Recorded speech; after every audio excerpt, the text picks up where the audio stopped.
గుంటూరులోని కొత్తపేటలో రాష్ట్ర బీసీ సమన్వయ కమిటీ సమావేశం జరిగింది. ఇందులో భాగంగా బీసీ సమన్వయ కమిటీలో నూతనంగా మహిళా కమిటీని ఏర్పాటు చేశారు. రాష్ట్ర గౌరవ అధ్యక్షురాలుగా దేవి, చైర్మన్ గా దేవేశ్వరి, అధికార ప్రతినిధిగా నాగ మల్లేశ్వరి తదితర సభ్యులతో ఏర్పాటు చేశారు. ఈ కార్యక్రమం వివరాలను బీసీ సమన్వయ కమిటీ ప్రతినిధులు లక్ష్మీనారాయణ, రమణ మల్లేశ్వరి, దేవేశ్వరి మీడియాకు అందించారు. కులగణనపై రాష్ట్ర ప్రభుత్వం వెంటనే స్పష్టత ఇవ్వాలని డిమాండ్ చేశారు. కులగణన సాధన కొరకు ఏప్రిల్ 11వ తేదీన పూలే విగ్రహాల వద్ద ఆందోళన నిర్వహిస్తున్నట్లు వారు వెల్లడించారు.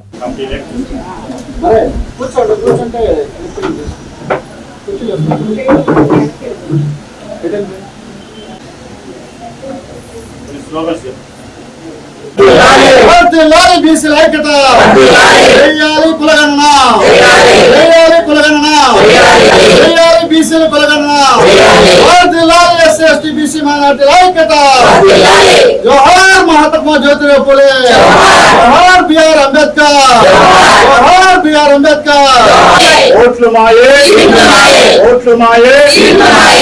నా పేరు ఐ వేమేశ్వరి.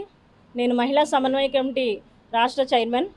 ఈరోజు ఈ గుంటూరు జిల్లాలో మహిళా సమన్వయ కమిటీ సదస్సుని మన దేవిగారి పొట్లూరు దేవిగారి ఆధ్వర్యంలో నిర్వహించడం జరిగింది. ఇది ఒక శుభ పరిణామం.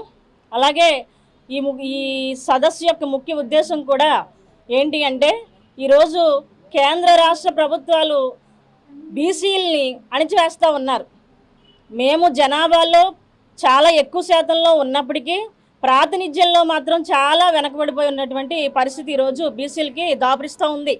కాబట్టి మేము ఈ రాష్ట్ర ప్రభుత్వాన్ని కానీ కేంద్ర ప్రభుత్వాన్ని కానీ ఒకటే అడుగుతూ ఉన్నాము, మీరు ఎందుకని చెప్పేసి సమగ్ర కులగణన చేయడం లేదని చెప్పేసి అడుగుతూ ఉన్నాం. మాకు రావాల్సినటువంటి హక్కుల్ని కొద్దిమంది మాత్రమే దీన్ని అనుభవిస్తూ ఉన్నారు.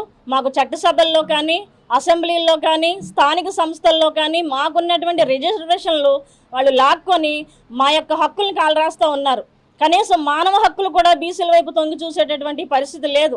కాబట్టి ఈ నేపథ్యంలో రాష్ట్ర కేంద్ర ప్రభుత్వాలు కూడా ఒకసారి ఆలోచించాలి. పక్కనున్నటువంటి తెలంగాణ ప్రభుత్వం బీసీలని మరి చట్టం చేసి వాళ్ళకి రావాల్సినటువంటి రిజర్వేషన్లు అమలు చేస్తారని చెప్పేసి అసెంబ్లీలో ప్రకటన చేయడం జరిగింది.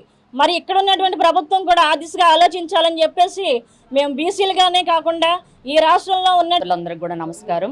ఈరోజు ఈ సభ ముఖ్య ఉద్దేశం వచ్చేటప్పటికి బీసీ సమన్వయ కమిటీ అనేది ఏర్పాటు చేసుకోవడం జరిగింది. ఎందుకంటే బీసీలకు అనేది అన్యాయం జరుగుతుంది కాబట్టి బీసీలు జనగణన జరగాలి, దాంట్లో బీసీ కులగణన అనేది కంపల్సరీ జరగాలి. ఇప్పుడు ప్రత్యేకంగా మనం చూసాం, తెలంగాణలో ఆల్రెడీ జరిగింది. దాన్ని స్ఫూర్తిదాయకంగా తీసుకొని ఇప్పుడు ఎన్డీఏ ప్రభుత్వం ఏదైతే ఉందో ఆల్రెడీ ఈ బీసీల యొక్క కుల జనగణన జరగాలి. ఎప్పుడైతే బీసీల యొక్క కుల జనగణన అనేది జరుగుతుందో ఆటోమేటిక్గా బీసీలకు అనేది ఆర్థికంగా కానీ రాజకీయంగా కానీ విద్యపరంగా కూడా న్యాయం జరిగిద్ది అనేది మా ముఖ్య ఉద్దేశం. ఎందుకంటే ఇప్పుడు చట్టసభల్లో కానీ స్థానిక సంస్థల్లో కానీ ఎక్కువ శాతం ఉన్న బీసీలు మహిళలు కానీ మరి పురుషులు కానీ ఎవరైనా సరే వీళ్ళకి అవకాశాలు అనేది లేదు. ఎప్పుడైతే కుల జనగణన అనేది జరుగుతుందో అప్పుడు మాకనేది బీసీలకు అనేది న్యాయం అనేది జరుగుతుంది. ఈ కార్యక్రమంలో మేము ఈరోజు బీసీలు అట్లానే ఎస్సీ ఎస్టీ ముస్లిం మైనార్టీ మహిళలు అందరిని కూడా కలుపుకొని మరి మండలాల స్థాయి నుంచి జిల్లా స్థాయి నుంచి రాష్ట్ర స్థాయి వరకు కూడా రేపు ఏప్రిల్ 11వ ఆంధ్రప్రదేశ్ బీసీ సమన్వయ కమిటీ రాష్ట్ర కమిటీ పిలుపు మేరకు గుంటూరు జిల్లా రావటం జరిగింది. ముఖ్య ఉద్దేశం మరి ఈ రాష్ట్రంలో బీసీ కులగణన తీయమని చెప్పేసి ఎన్నో సంవత్సరాల నుంచి ఉద్యమాలు నడుస్తున్నాయి. దీనిలో భాగంగా మరి ఆంధ్రప్రదేశ్లో బీసీ సంఘాలన్నింటినీ కలిపి ఆంధ్రప్రదేశ్ బీసీ సమన్వయ కమిటీ ఏర్పాటు చేయడం జరిగింది. దీనిలో భాగంగా బీసీ కులగణన తీయాలని చెప్పి ఏప్రిల్ 11న మహాత్మా జ్యోతిరావు ఫులే జయంతి రోజున జ్యోతిరావు ఫులే విగ్రహాల దగ్గర నిరసన కార్యక్రమం, శాంతియుత నిరసన కార్యక్రమం చేపట్టాలని మరి రాష్ట్ర పర్యటనలో ఈ రోజున గుంటూరు జిల్లా రావడం జరిగింది. మరి గుంటూరు జిల్లాలో మహిళా విభాగాన్ని కూడా రాష్ట్ర బీసీ సమన్వయ కమిటీ మహిళా విభాగాన్ని కూడా ఏర్పాటు చేయడం జరిగింది. మరి ఆంధ్రప్రదేశ్ ప్రభుత్వం ఇకనైనా గమనించాలి. పక్క రాష్ట్రమైన తెలంగాణ ప్రభుత్వం బీసీ కులగణన తీసి 42% బీసీలకి ఈ రోజున రిజర్వేషన్లు ఇవ్వడం జరిగింది. మరి ఆంధ్రప్రదేశ్ ప్రభుత్వం కూడా గత ప్రభుత్వం జగన్మోహన్ రెడ్డి బీసీ కులగణన మొత్తం జనాల కులగణన తీసి 52%గా బీసీ కులగణన రావడం జరిగింది. ఆ లెక్కలు కూడా మా దగ్గర ఉంది. మరి 52% మాకు ఆ లెక్కల ప్రకారం ఇస్తారా? ఒకవేళ జగన్మోహన్ రెడ్డి మీద మీకు నమ్మకం అయితే మళ్ళీ కులగణన తీసి మా వాటా ఎంతో, మా జనాభా ఎంతో మాకు వాటా ఇవ్వాల్సిన అవసరం ఉందని